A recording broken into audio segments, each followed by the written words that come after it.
Alright, viewers, now moving ahead, China has announced punitive actions against 3 Taiwanese nationals for what it calls involvement in Taiwan independence activities. Beijing says one of those named will be held accountable for life for acting as an accomplice in separatist efforts. Authorities have also imposed sweeping travel restrictions on the other 2 individuals and their immediate family members, barring them from entering mainland China as well as Hong Kong and Macau. China's Taiwan Affairs Office said the measures target only a small number of independence supporters and are not directed at the wider Taiwanese public. Beijing maintains the actions are meant to safeguard national sovereignty and territorial integrity. Let's listen in. 大陆方面依据有关法律法规，决定将刘世芳、郑英耀列入台独顽固分子清单，并实施制裁，禁止刘郑及其亲属进入大陆及香港、澳门特别行政区，限制刘郑的关联机构与大陆有关组织、个人进行合作，绝不允许其关联企业和金主在大陆牟利，并将采取其他一切必要的惩治措施，依法终身追责。 All right, now joining me in this discussion is Collins Chong-Yu-Keat, who's Foreign Affairs, Security and Strategy Analyst from Kuala Lumpur. Thanks, Collins, for joining me in this discussion. Collins, first of all, do take us through who these 3 individuals are and if they were affiliated to any particular organization. Well, it is a delicate situation. We've seen how the the STC now is openly challenging Saudi actions, and these separatists calling for Saudi to halt airstrikes. It signals that there's this rising mistrust and a shift from negotiations to confrontation. And of course, also we have seen these factions, and they raise serious concerns about safety, transparency, in terms of also of course trust in the talks.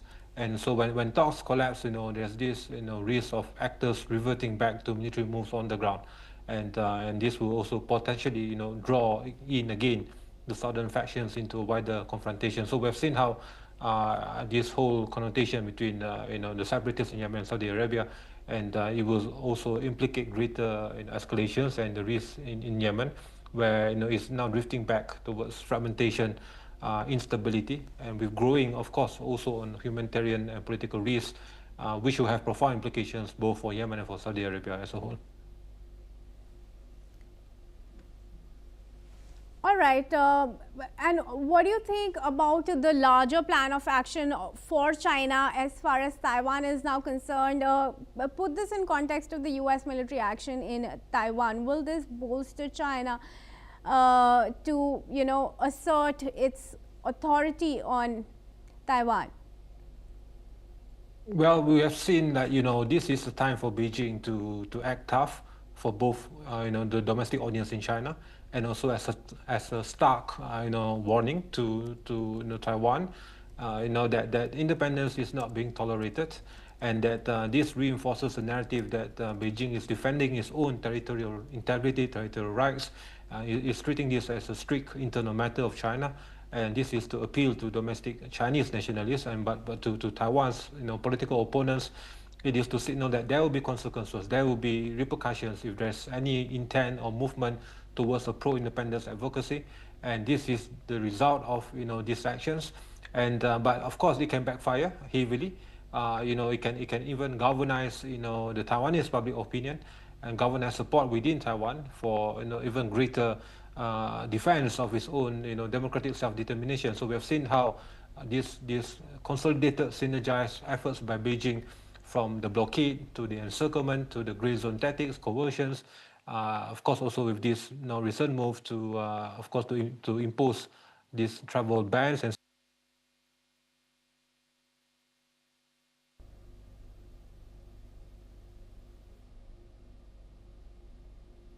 an escalatory move by Beijing, and of course, as I've stated, it will have potential backfiring complications for Beijing as well. And again, this is yet another move to appeal to domestic audience as well as a stark warning to Taiwan, to Japan, and of course also to Washington.